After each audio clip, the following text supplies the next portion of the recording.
नमस्कार, राम राम। आज हम बात करेंगे राजस्थान का एकीकरण के बारे में। जो राजस्थान, वर्तमान राजस्थान है, वो किस प्रकार राजस्थान के रूप में राजस्थान बना।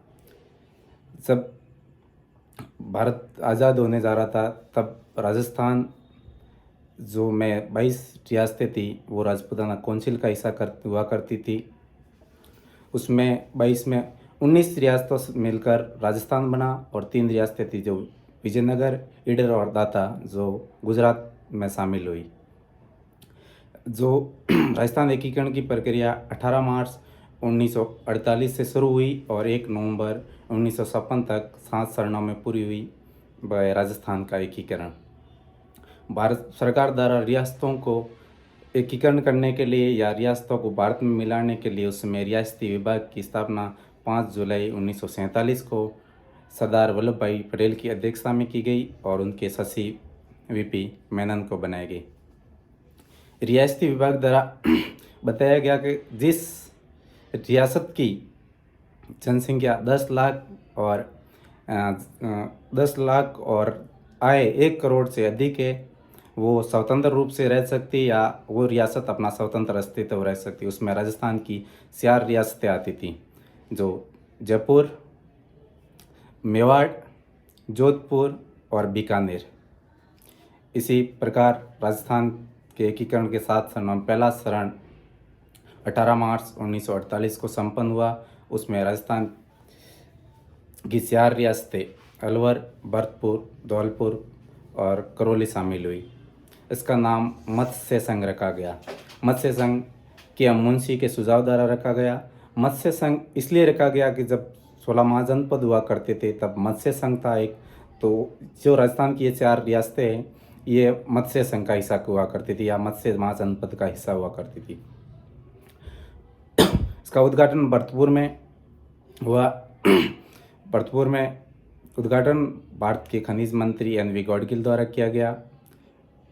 अलवर को राजधानी बनाया गया और धौलपुर के उदयभान सिंह को महाराज प्रमुख बनाया गया। इस समय देश में संविधान लागू नहीं हुआ था, तो राज प्रमुख की पोस्ट हुआ करती थी, तो महाराज उदयभान सिंह को राज प्रमुख बनाया गया और शोभाराम कुमावत को पीएम बनाया गया। उस समय मुख्यमंत्री की जगह पीएम हुआ करती थी। फिर उसी प्रकार दूसरा चरण इसी के जस्ट 7 दिन बाद 25 मार्च 1948 को संपन्न हुआ, जिसे पूर्व राजस्थान या राजस्थान संघ भी कह सकते हैं। इसमें 9 रियासतें शामिल हुई। इसे ट्रिक से याद करने की बजाय ऐसे याद कर सकते हैं कि 3 रियासतें वागड़ की, जो बांसवाड़ा, डूंगरपुर, प्रतापगढ़। 3 रियासतें हाड़ौती की, कोटा, बूंदी और झालावाड़। एक मुस्लिम रियासत टोंक और छोटी रियासतें किशनगढ़ और शाहपुरा। कोटा सबसे बड़ी रियासत थी, तो कोटा को राजधानी बनाया गया और कोटा के भीम सिंह को राज प्रमुख बनाया गया। भीम सिंह को राजपुर और शाहपुरा के गोकुलाल असावा को प्रधानमंत्री बनाया गया। इसमें जो 2 ठिकाने थे, निमराना और लावा को भी शामिल किया, कुशलगढ़ और लावा को भी शामिल किया गया। इस समय जो किशनगढ़ और शाहपुरा जो छोटी रियासतें थी, उनको अजमेर और मेरवाड़ा में शामिल करने का भी प्रस्ताव रखा गया था, लेकिन उन्होंने विरोध किया। और इसी समय बांसवाड़ा भी शामिल हो रहा था, तो बांसवाड़ा के महारावल संदरवीर सिंह ने कहा था विले पत्र पर हस्ताक्षर, मैं अपने डेथ वारंट पर या मृत्यु पर पत्र पर हस्ताक्षर कर रहा हूँ। इसमें जो वागड़ के स्टेट थे या वागड़ की जो बांसवाड़ा, डूंगरपुर या प्रतापगढ़ थे, उनके राजाओं की उपाधि महारावल हुआ करती थी। उसके बाद तृतीय चरण संपन्न हुआ, जिसे संयुक्त राजस्थान कहते हैं। वो प्रथम चरण के जस्ट 1 महीने बाद 18 अप्रैल 1948 को संपन्न हुआ। इसमें जो पूर्व राजस्थान संघ बना था, उसमें उदयपुर को शामिल किया गया। उदयपुर या मेवाड़ जो राजस्थान की या भारत की सबसे शक्तिशाली रियासत या जिसका गौरवशाली इतिहास रहा है, उसको शामिल किया गया। तो स्वाभाविक है अकेले को शामिल किया गया और उसका उद्घाटन करने के लिए खुद पंडित जवाहरलाल नेहरू आए। उद्घाटन उदयपुर में हुआ और उदयपुर के उस समय के महाराजा भूपाल सिंह को राज प्रमुख बनाया गया और माणिक्यलाल वर्मा को प्रधानमंत्री बनाया गया। और जो सेकंड चरण में गोकुल लाल सावा प्रधानमंत्री बनेंगे तो उन्होंने माणिक्यलाल वर्मा के मंत्रिमंडल में शामिल कर दिया गया।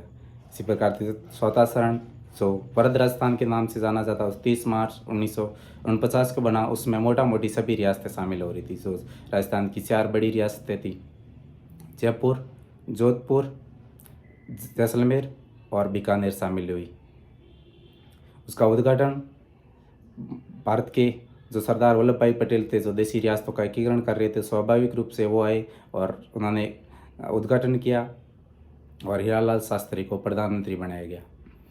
इस समय जो जयपुर और जोधपुर दोनों शामिल हो गए, तो जयपुर और जोधपुर के राजधानी को लेकर विवाद हुआ। तो उसमें एक सरदार वल्लभ भाई पटेल द्वारा BR पटेल समिति का गठन किया गया, जिसमें BR पटेल अध्यक्ष, कर्नल TC पुरी और SP सिन्हा सदस्य। उन्होंने सिफारिश देते हुए जयपुर को राजधानी रखा, जोधपुर को हाईकोर्ट दिया, उदयपुर को खनन विभाग दिया,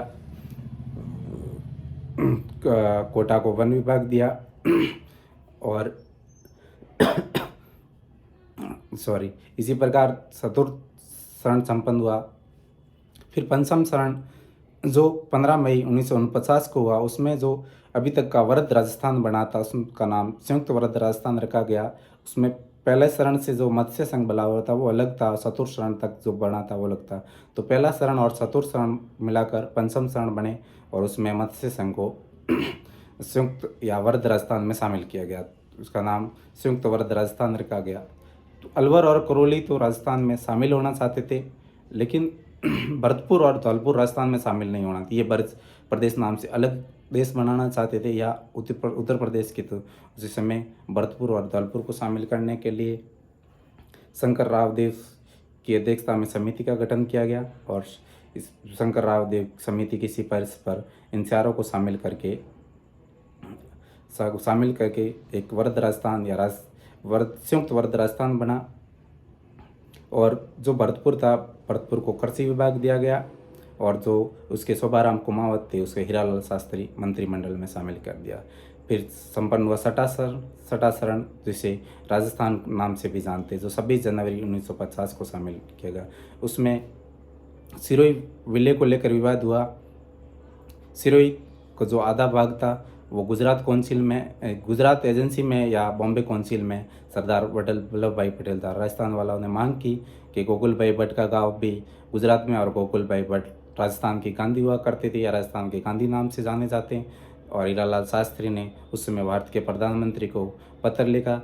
तो सरदार वल्लभ भाई पटेल ने 89 गाँव सहित गोकुल भाई भट्ट का गाँव हातल राजस्थान में शामिल कर दिया। लेकिन आबू दिलवाड़ा जो पर्यटन स्थल के रूप में थे, उन्होंने वो भी गुजरात। और इसी समय सरदार वल्लभ भाई पटेल ने कहा कि राजस्थान वालों को गोकुल भाई भट्ट चाहिए था और मैंने उनके गोकुल भाई भट्ट और गोकुल भाई भट्ट का गांव राजस्थान में शामिल कर दिया। 26 जनवरी 1950 को भारत का संविधान लागू हो रहा था, तो उसी समय राजस्थान का नाम राजस्थान रखा गया। राजस्थान को संविधान के अनुसार 20 श्रेणी के राज्य का दर्जा दिया गया। उस समय संविधान में 4 श्रेणी के राज्य बनाए गए थे, A श्रेणी, B श्रेणी, C श्रेणी और D श्रेणी।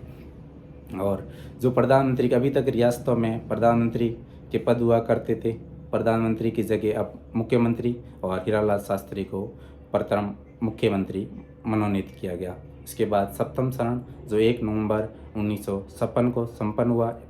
इसी समय जो न्यायमूर्ति फजल अली आयोग गठन हुआ, जो भारत की संविधान में या पॉलिटी में अपन पढ़ते हैं कि जो सभी रियासतों का एकीकरण तो कर लिया, लेकिन सभी के साथ दिक्कत आ रही थी। कोई हिंदी पंजाबी के साथ शामिल नहीं होना चाहता, तेलुगु मराठी के साथ या पहाड़ी मैदानी वालों के साथ। इसी प्रकार सभी जगह दिक्कत हो रही थी। तो अंतरिम सरकार ने फजल अली आयोग का गठन किया था। फजल अली आयोग ने सभी की सिफारिश सुनी और राजस्थान में इसी प्रकार जो आबू दिलवाड़ा गुजरात एजेंसी में शामिल थे उसको राजस्थान में किया गया। अजमेर मेरवाड़ा जो केंद्र शासित प्रदेश था उसको भी राजस्थान में शामिल कर दिया गया। जो सुनेल टपा मध्य प्रदेश का तो राजस्थान में, और कोटा का सिरोंज क्षेत्र मध्य प्रदेश को दिया गया।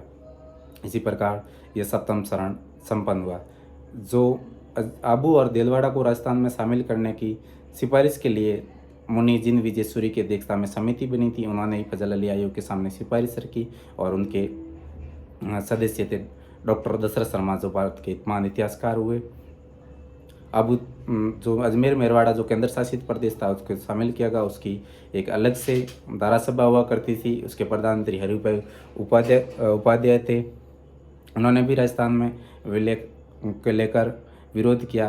राजस्थान में विलय किया गया तो अजमेर, और उस समय अजमेर और जयपुर को राजधानी को लेकर विवाद हुआ। उस समय पी सत्यनारायण समिति बनी। जब जोधपुर और जयपुर के लिए विवाद हुआ था तो बी आर पटेल समिति बनी थी, और जब जयपुर अजमेर के लिए विवाद हुआ तो सत्यनारायण समिति बनी। दोनों अलग अलग समिति है।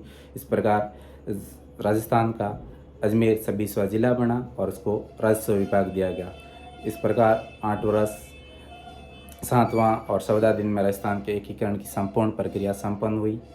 इस टॉपिक से हर बार RS में और मेंस में सवाल बन रहे। पिछली बार 2021 में मेंस में सवाल था कि राजस्थान एकीकरण में सिरोही विलय की प्रक्रिया को समझाइए, यानी सिरोही का विलय 2 चरण में संपन्न हुआ, ये बता सकते थे। इस प्रकार लिख सकते थे कि राजस्थान की अंतिम रियासत जो अंग्रेजों से संधि करने वाली सिरोही का विलय 2 चरणों में संपन्न हुआ। इस प्रकार 100 शब्दों में यह भी सवाल बन सकता है कि राजस्थान एकीकरण की संपूर्ण प्रक्रिया को समझाइए।